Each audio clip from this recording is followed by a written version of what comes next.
What kind of general advice would you give to an agent in this market right now? Educating yourself and constantly reinventing yourself, revising your process. You have to always be fresh. Do you think it's a mistake for agents when they're first starting out? Do you think those are the most important aspects of your business, or do you think it's something else is more important than just chasing that top dollar? You can always tell an agent that's just chasing the dollar versus somebody who's really wanting to help their clients.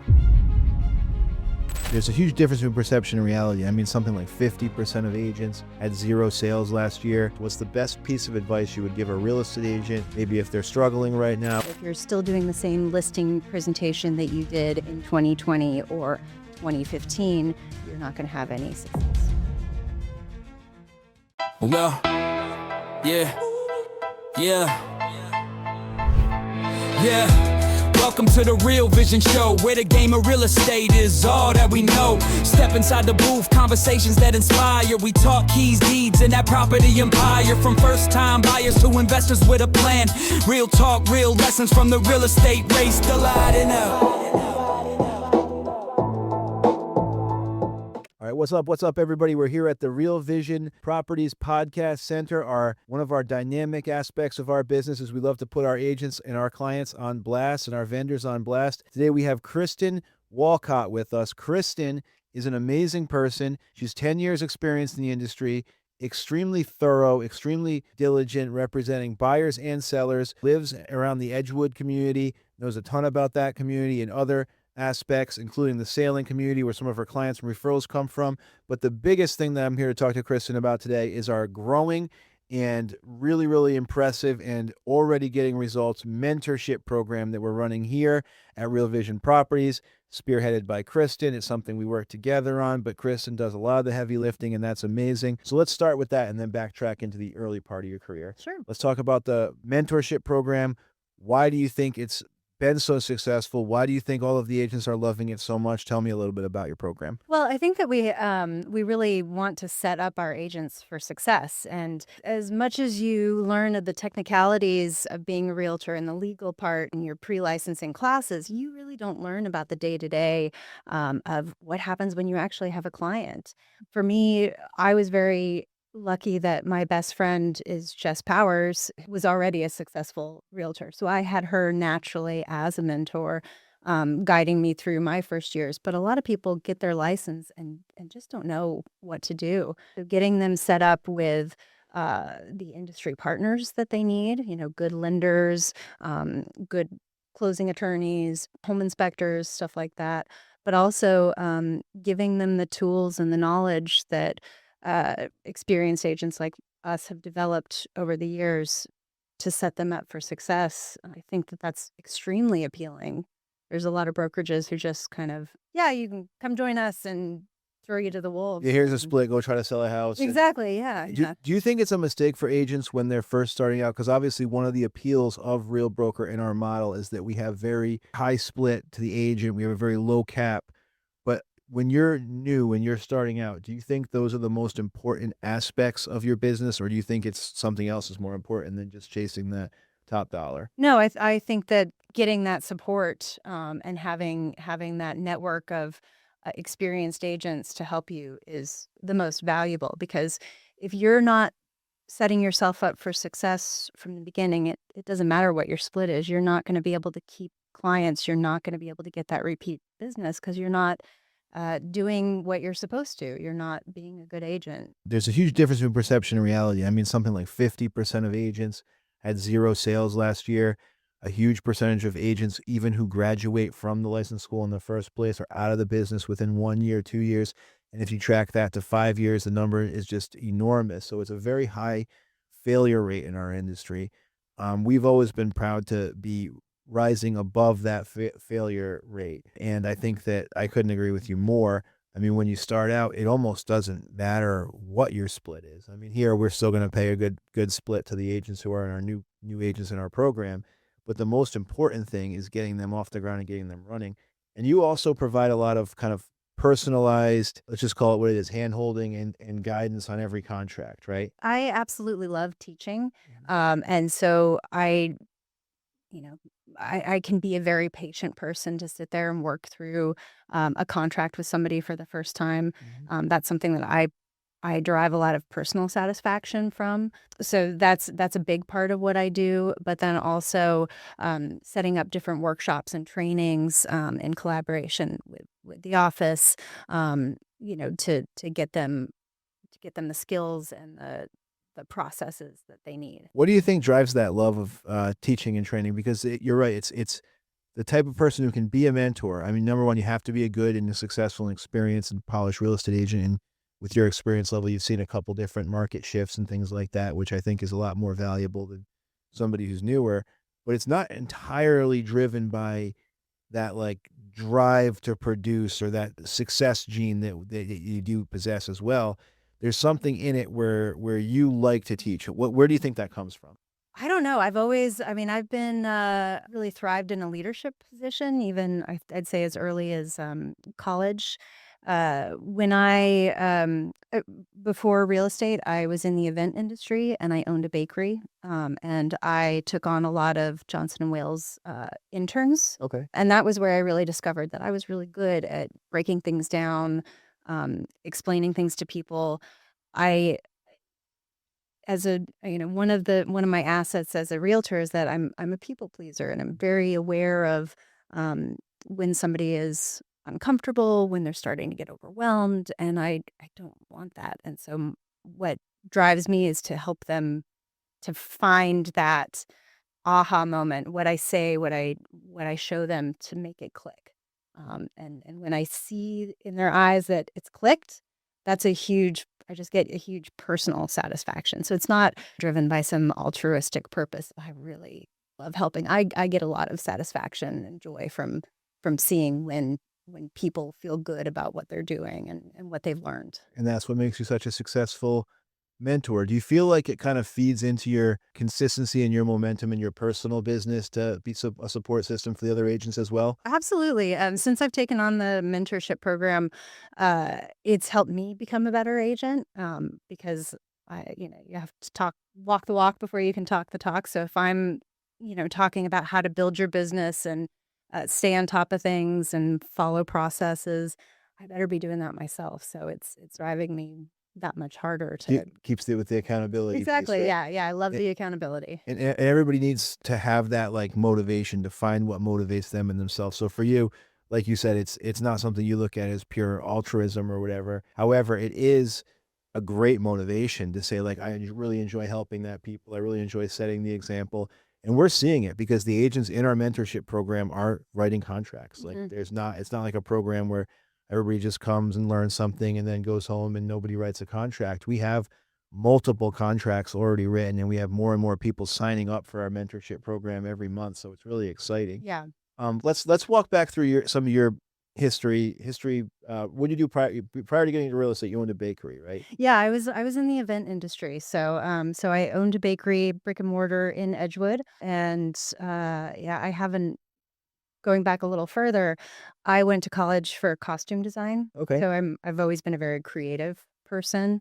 And throughout my 40-something years, I've always navigated towards creative jobs. Exactly how many years, Kristin? No, I'm not afraid to say that I'm going to be 46 at the end of this month. Happy birthday. Thank you. Thanks. So you started and you got a degree in theater. In theater. Yeah, in costume design. And that's awesome. That's an awesome degree. I think that sometimes people don't realize that you can take a degree like that and apply it to so many other things as you grow in your life, whether you end up becoming, my daughter's a theater kid, my oldest daughter.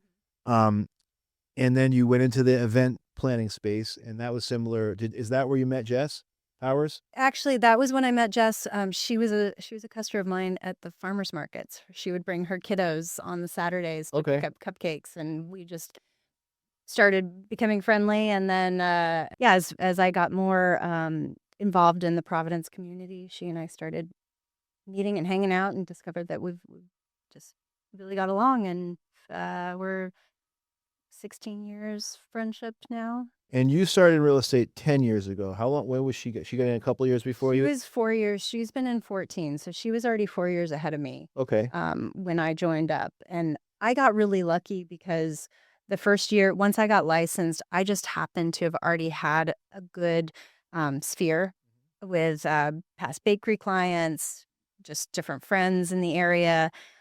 So within my first year, I had like 4 or 5 buyer and seller clients. And then I had Jess as a mentor who is incredibly thorough. We talked about her, her processes and methods, and she helped guide me, and we had that relationship to where I could call her all the time and be like, "Hey, help me walk through this transaction, this contract." And still today, I mean, I think that that's one of the great things about our group is that you've got all sorts of layers of mentorship. So I've gone to you for problems. I've gone to Mike, Jess, still to this day. We've got the mentor has a mentor. It's a mentorship. It's a, think and be kind.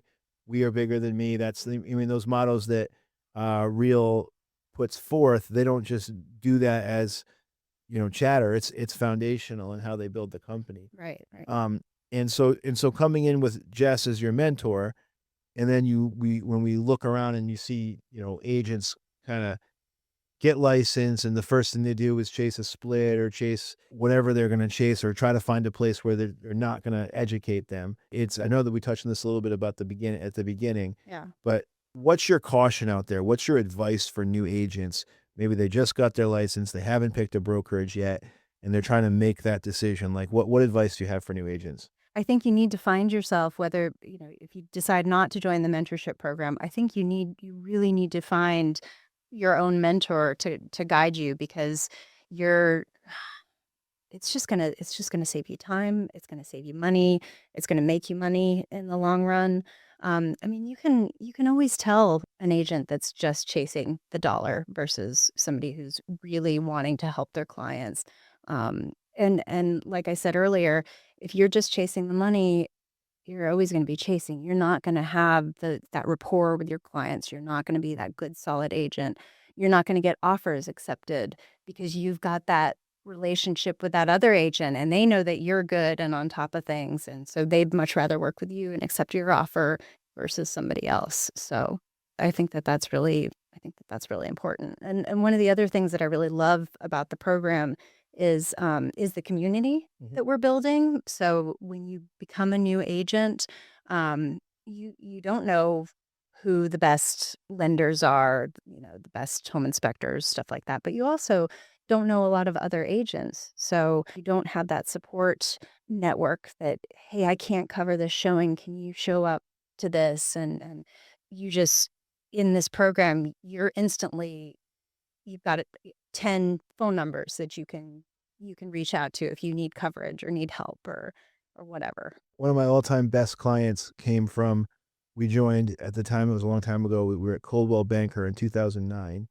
and we both joined around the same time. And he was not an incredibly smart human being and a great businessman, but he wasn't really cut out to be a real estate agent. He had kind of gotten his real estate license because he said he wanted to get into MLS so he could look at data and MLS, right? Yeah. And he became one of my best friends from making that connection, one of my best clients from making that connection back in the day in real estate school, or excuse me, in our mentorship program after real estate school at Coldwell Banker. I think the sense of community is really great. You're famous for your snacks. Everybody comes in, it's after hours, you're running it, because a lot of our newer agents, let's face it, when you come into the real estate industry, a lot of times you can't give up that full-time job yet. So they're working 9 to 5, being able to accommodate after hours, getting them educated, getting them into a group training setting. You really touched on all the bases. And I think our program is running phenomenally well, and it's going to be extremely successful. So I thank you for taking that time to bite it off. But let's talk a little bit about your personal business, your main markets, where you service, kind of tail of the tape, what's going on in the market locally to you right now. Just expand on that for me, please. So I live in Edgewood, and I've been there for 13 years now. So that's kind of my farm. I've got a lot of listings and clients from there. It's one of those funny neighborhoods in Rhode Island where people don't want to leave. So I've helped several people sell a house in Edgewood and then buy a house in Edgewood, a few blocks over, that maybe Right. their family expands and stuff like that. So that's that's a big part of my business. I'm licensed in Rhode Island and Massachusetts. Most of my business, just because of who I know, and tends to be in the Providence, Cranston area. But I'm not a Rhode Islander. I'm originally from the Southwest, so driving an hour somewhere is no problem for me. I can cross a bridge, and so I'll go anywhere. You mentioned before, I'm a big sailor. I love sailing, and that's a whole community in and of itself. I was a sailing and I am a sailing instructor, so you just naturally meet a lot of people and develop that relationship teaching that. So that's a big pool where I get my clients from. So, And you're having an event in Edgewood Yacht Club for your client event May 18th, right? June 18th. June 18th. So that, June 18th. So we're Jess and I are teaming up to do a client appreciation event at the Edgewood Yacht Club. We're kind of combining all of my event planning background, my sailing into one for a big party for clients. So a reason to be my client. So if you're not a client yet, what happens if you sneak in or you try to like wear a mask or something? We'll let you in. All right. So if you're interested in doing business with Kristin, you can consider yourself invited to this event. If you are not going to do that, then you have to. It's what cover charge at the door. What are we going to do? No, it is very exclusive to clients only, and we've got oysters and prosecco. We're going to have music out on the docks. It's going to be a pretty special event. Yeah, are you going to invite Jeff Infante? Of course. Okay, Jeff. The leadership is definitely. All right, I got the invite. I don't know if Jeff got his invite yet. So. That was on Jess Powers, and we all know that she's a very busy lady these days. So yeah, she might not have sent it. Jeff might not have checked his email either, though. I got you, Jeff. We got you. Let's talk a little bit about our team, the Vision Group with Real Vision Properties. How you like working within that model, because you're the mentor, so you're training people, but you're also coming to us for support. What does that support look like, and how do we work together on that aspect of your business? As far as growing my business, yeah. I mean that's been my biggest, the biggest asset that I've found as an experienced agent joining the team, is at a point your sphere only gets you so far, and so this year my goal was to double my business, and through the leads that the team provides, I'm on track to do that. Let's go. Yeah. Yeah, let's keep getting those good leads. It's widening my reach and connecting with buyers that I normally would have never connected with.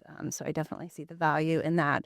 And then again, just being introduced to a whole new group of experienced real estate professionals that can help guide me and can troubleshoot and problem solve with me as new problems rise and as I grow, and I need help. You guys are there for me, which has been really great. It's been great to be in business with you, Kristin. It's like one of the best things that we did this year was put you in charge of that mentorship program, get into business with you, and start to really embrace you as part of our leadership. And whoever the office mentor is has a seat at the top of the leadership table in terms of helping us impact policy, make decisions. Let's face it, we always want the advice and the perspective of highly successful females. We have males on our leadership team. We have people from different perspectives, right? Like I come from more of a street perspective. Mike comes from more of like Mike's moved all around. He's got a lot of different worldly knowledge. Mm-hmm. Bernardino's very buttoned up and proper. But the people like yourself and Rachel and Jess, who you alluded to, really bring it full circle of making sure that we're getting perspective and representation from our kind of entire demographic, Yeah, absolutely. I always, I've never felt like I couldn't come to you and be like, hey, wait a second, we need to talk about this. We're going to try to keep that open door policy going. Great. So last thing we'll conclude with, I want you to say you're a home buyer out there, all right? Or you're a home seller. We'll do 3 sections. Okay. Or you're a real estate agent, right? What's the biggest piece of advice you would give a home buyer for navigating in this current market we're in? Same question for the seller, same question for a real estate agent. Like how are they navigating this current market, this kind of weird interest rates fluctuating, still kind of a seller's market, but then listings sit idle sometimes. Like where are the tips you'd give to a home buyer, a home seller, and an agent in this market to get their goals accomplished? So for a home buyer, I think that being as prepared as you possibly can, understanding the whole process up front before you really dive in, because when you start putting in offers and looking at houses, things can still move really fast. You see a house on Saturday, you've got to put in an offer and sign a purchase and sales agreement maybe that night. So having already looked at that purchase, knowing what's in that purchase and sales agreement, so you can just sign, helps. Having your team in place, having a good lender that that has already done his homework and prepared you to make sure that you're financially prepared and that you've got all your ducks in a row, is great. With sellers, I think that the trick is to really price right. We're seeing that over and over and over.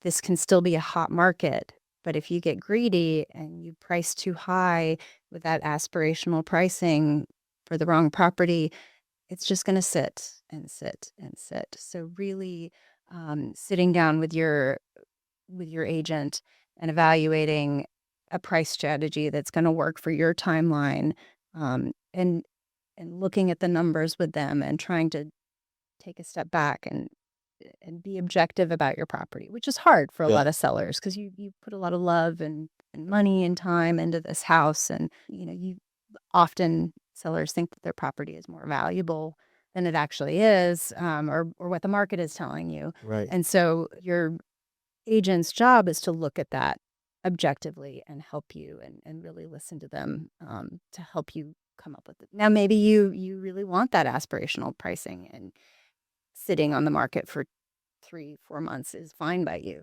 But that's all a conversation. But just being realistic about that. I think price is more important than ever, to be honest with you, Yeah. from my experience lately, because we see some listings that are selling for surprisingly great prices, and then we see other listings chasing the market down. So pricing and presentation, to me, has never been more important than it is at this point. Maybe it's the short attention span factor of people that we've growing into, that we keep continuing to grow into. Yeah. Shorter and shorter attention spans, where if you don't get somebody right the first time, then they're not interested in you anymore. But I think it's more important than ever. And then the last one is real estate agents. What's the best piece of advice you would give a real estate agent, maybe if they're struggling right now, if they're struggling to adapt to this market you're in, besides just join Real and join Real Vision Properties? Get your mentorship.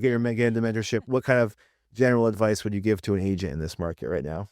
I think that educating yourself as much as possible, and constantly reinventing yourself, revising your process. You have to always be fresh. If you're still doing the same listing presentation that you did in 2020 or 2015, you're not going to have any success. Always be true to yourself, but always provide the freshest, most updated version of you and how you deal with your clients, to stay relevant. And that could be in your client presentations, your social media, what you're doing for client retention and gathering. You just always have to be evaluating and thinking critically and keeping yourself up to date. So with Kristin, so many nuggets. Be a mentor. And while you're a mentor, continue to be mentored, right? Continue educating yourself, present yourself in a classy way, be the best version of yourself, understand the paperwork and the mechanics and the details behind what you're doing and why you're doing it, create lasting value for both partnerships and with your clients, and grow an amazing business, an amazing career working together in the Real Broker envelope. This is the things that I see you doing. I think you're off to an amazing start in 2026. Now in 2027, we're going to challenge you to double your business again. Absolutely. So after you double it this year, we'll have to come back and figure out how we double it again.